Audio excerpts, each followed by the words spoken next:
Once life takes hold of your destiny, it requires an iron grip to steer your way through the chaos. Watch the intense struggles of those who fought to regain control of their own lives. Subscribe today and learn the true meaning of unwavering perseverance. My brother had one hand flat on the kitchen table, and the other wrapped around a legal document he had forged with my signature, and the smile on his face was the most peaceful I had seen it in years. He thought he had won.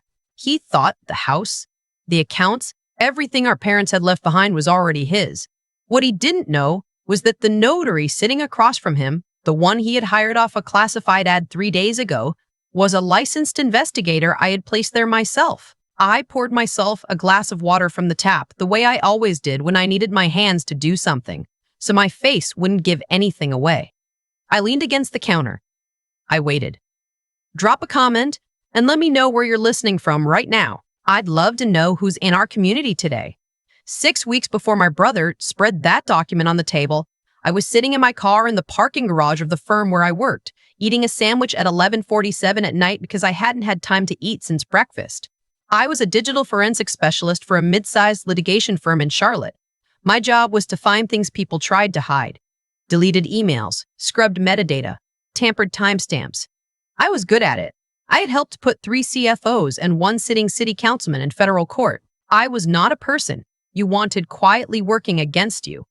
My phone lit up with my brother's name. I stared at it the way you stare at a car accident on the highway. You don't want to look, but you can't quite make yourself look away either. We hadn't spoken since the week after our mother's funeral, 5 months earlier. We hadn't spoken well since long before that, I answered. His voice was warm in a way that immediately made the back of my neck tighten. My brother's warmth had a shelf life. It lasted exactly as long as it needed to get what he wanted, and then it curdled into something else entirely. He said he'd been thinking. He said the estate was getting complicated, the house sitting empty, the accounts frozen in probate. He said he thought we should sit down, the 2 of us, maybe bring our aunt, and just sort it all out quietly as a family. He said the word family 3 times in 4 sentences. I counted. I said I would think about it. He said don't think about it. He said don't think too long. He said it the way people say things when they've already moved the chess pieces and they just need you to walk onto the board. I hung up and finished my sandwich. Then I opened a new file on my laptop and started working. I want to be clear about something because it matters to what comes next. My mother did not favor my brother the way some parents favor one child loudly and without apology. She was more elegant about it than that. She favored him the way water favors the path of least resistance, quietly, constantly, wearing grooves into everything around it over time. My brother was charming. He was loud and funny at parties, and he had a way of making my mother feel like the most important person in any room. I was quiet. I was precise. I remembered every birthday and handled every difficult phone call and drove 4 hours to take her to chemotherapy appointments for 14 months, but I was not loud and I was not funny at parties. And some parents simply love the child who makes them feel good more than the child who makes them feel safe. I understood it by the time I was 23. I had stopped grieving it by 27. By 31, I had simply accepted it as a variable, the way you accept weather. What I had not accepted, and what I discovered 11 days after that phone call, was that my brother had used that variable to steal from me. Our mother's estate attorney had emailed me a courtesy copy of a document he had just received, a signed amendment to her will redirecting the full proceeds of the house sale, $430,000, into an account held solely in my brother's name. The amendment was dated 3 weeks before her death. The signature was hers. The notarization stamp was valid. I read it twice. Then I pulled up the original will on my personal drive, the copy I had scanned and saved the day our mother signed it with me in the room. I opened both documents in my forensic software and started working. By 2 in the morning, I had what I needed. The signature on the amendment had been produced by overlaying her authentic signature from a prior document, a technique called tracing transfer, where you use light and pressure to reproduce a signature without the natural variation of live handwriting. The pen pressure was uniform in a way living signatures never are. The ink saturation was wrong. The notary stamp traced back to a man whose license had been suspended 18 months ago and who had filed for bankruptcy in 3 states. My brother had forged our dead mother's signature to cut me out of her estate. I sat very still for a long time. Then I called Harrison. I know that's the name used in the story you may have heard before, but that really is his name. Harrison Welch, the estate litigation attorney I had referred clients to for 4 years and who owed me a professional favor that had been sitting uncollected since 2022. I called him at 2 in the morning, and he answered because he is the kind of lawyer who answers at 2 in the morning when a forensic specialist calls with a forgery case. He said we had two paths. The first was to report immediately. Let the estate attorney flag it, file with the court, and watch my brother lawyer up and drag it out for 2 years while the house sat frozen. The second was more direct. It required patience and a very specific kind of acting. Harrison said, "You'd have to let him think it's working." I said, "Tell me exactly what I need to do." The house where I grew up was a 4-bedroom colonial in a suburb of Raleigh that smelled like cedar and old carpet and the specific brand of air freshener my mother had bought every month for 30 years. Standing in the driveway the morning of the meeting, I felt the familiar pressure of the place. Not nostalgia exactly, but something heavier. The weight of a version of yourself you've long since outgrown, but that a house insists on remembering. My brother opened the door before I knocked. He was wearing a button-down shirt with the sleeves rolled up, holding a coffee mug, projecting the image of a man perfectly at ease in a situation he had engineered. He looked exactly like our father used to look when he'd already decided something and was waiting for everyone else to catch up. Our aunt was in the kitchen, sitting at the table with her hands wrapped around her own mug. She was our mother's younger sister, and she had always loved my brother with the slightly desperate fondness of a woman who never had children of her own and had decided he was close enough. She didn't meet my eyes when I sat down. She knew something was happening. She just didn't know which side of it she was on yet. The fourth person at the table was the notary. He was a compact man in his 50s with the kind of forgettable face that seems designed for paperwork. He had a briefcase. He had a stamp. He had been hired by my brother through a third-party service because the regular estate notary had asked too many questions about the amendment. What my brother did not know was that I had flagged the original notary service 3 weeks earlier, provided them with a forensic summary of the forgery, and they had agreed to refer my brother to a licensed private investigator named Dale Massey, who had been working financial fraud cases for 11 years and who is currently wearing a recording device under his collar. I had met Dale twice. He had a firm handshake and a pleasant professional way of saying almost nothing, while observing absolutely everything. My brother set a folder on the table.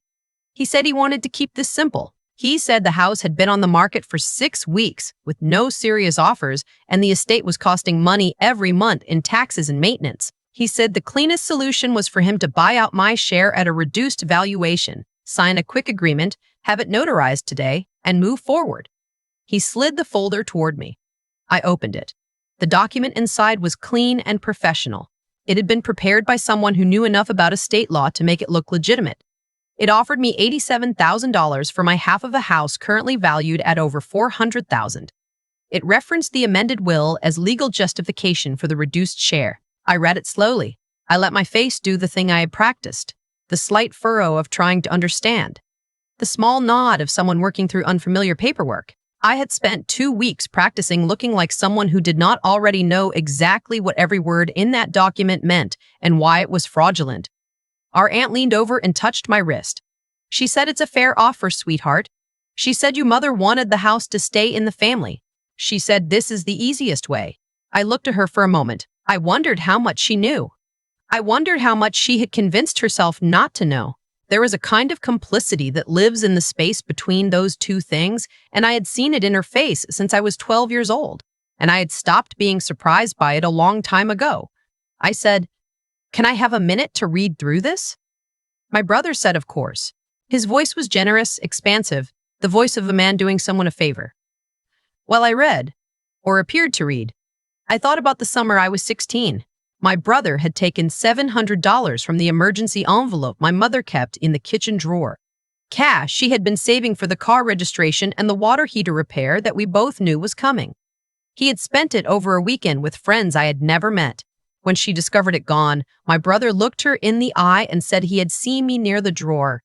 He said he didn't want to say anything, but he'd been worried about me lately. My mother sat me down and asked me directly.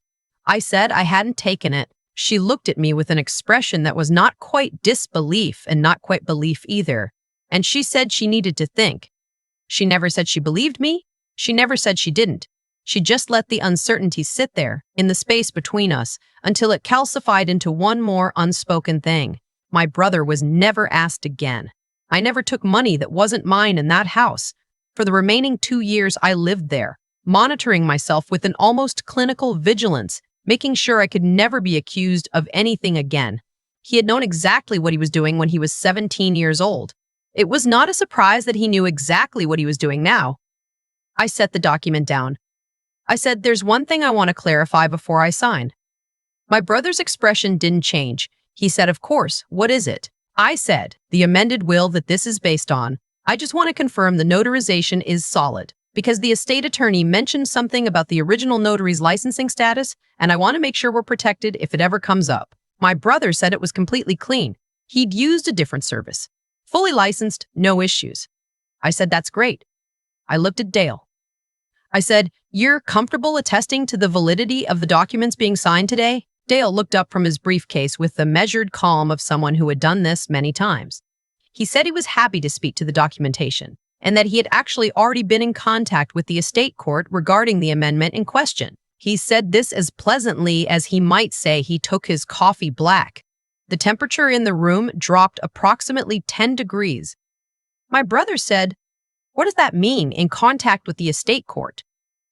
Dale set his briefcase on the table and opened it. He removed a sealed envelope and placed it in the center of the table. He said he had been retained, not as a notary, but as a licensed private investigator working in cooperation with the Mecklenburg County Estate Fraud Unit, and that the document my brother had asked me to sign today, combined with the amended will, constituted the third piece of evidence in a forgery and fraudulent conveyance case that had been formally opened 11 days ago. He said my brother's attorney had already been notified this morning.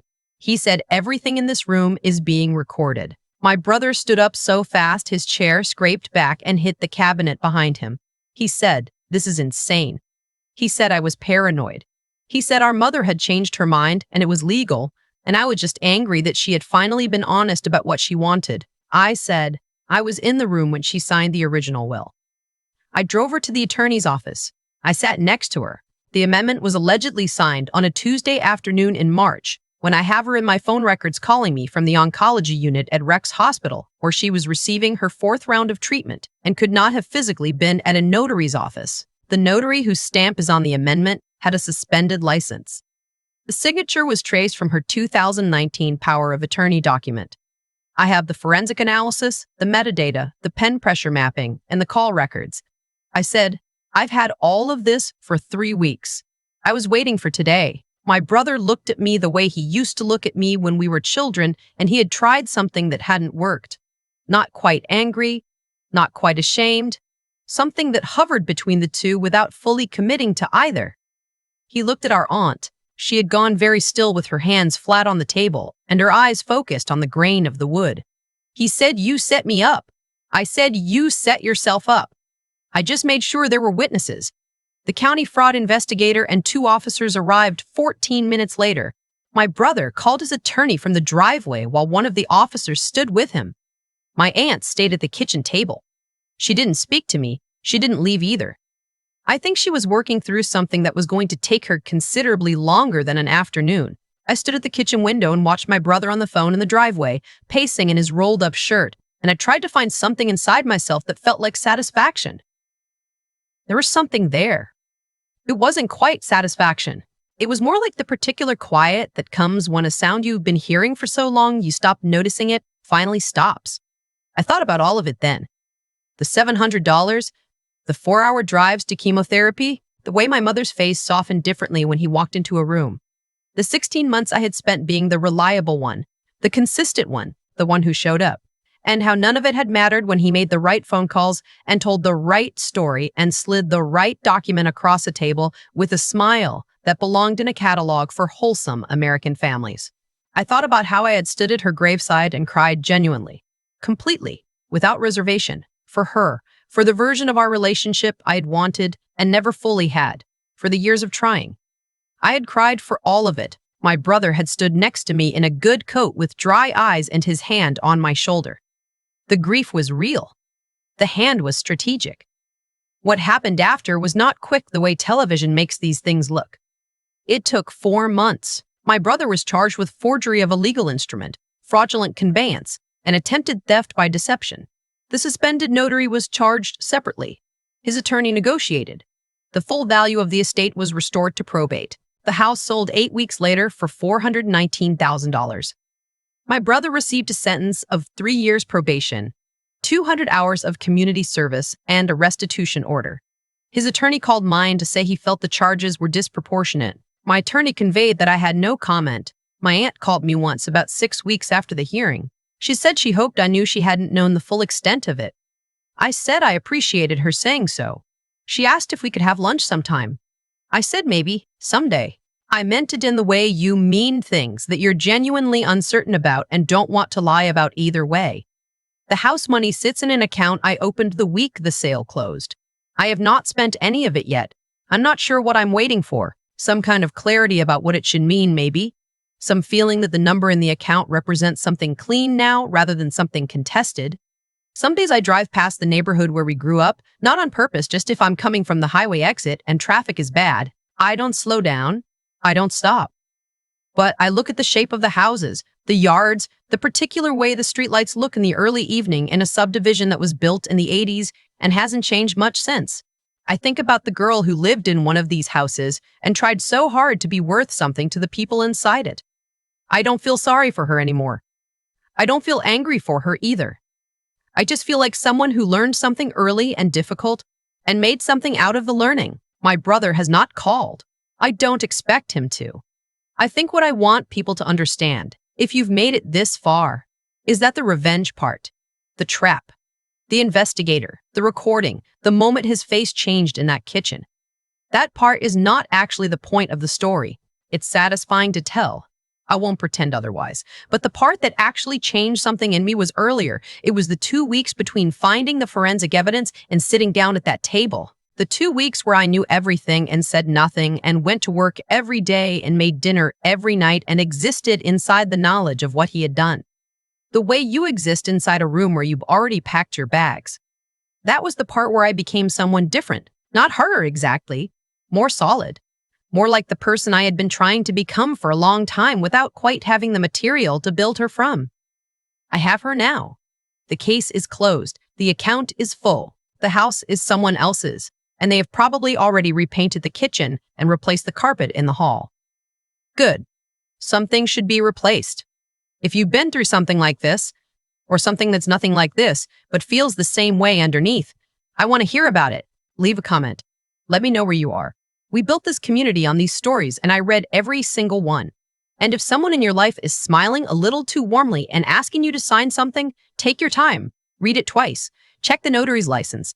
And if you happen to know a good forensic specialist, keep the number somewhere close.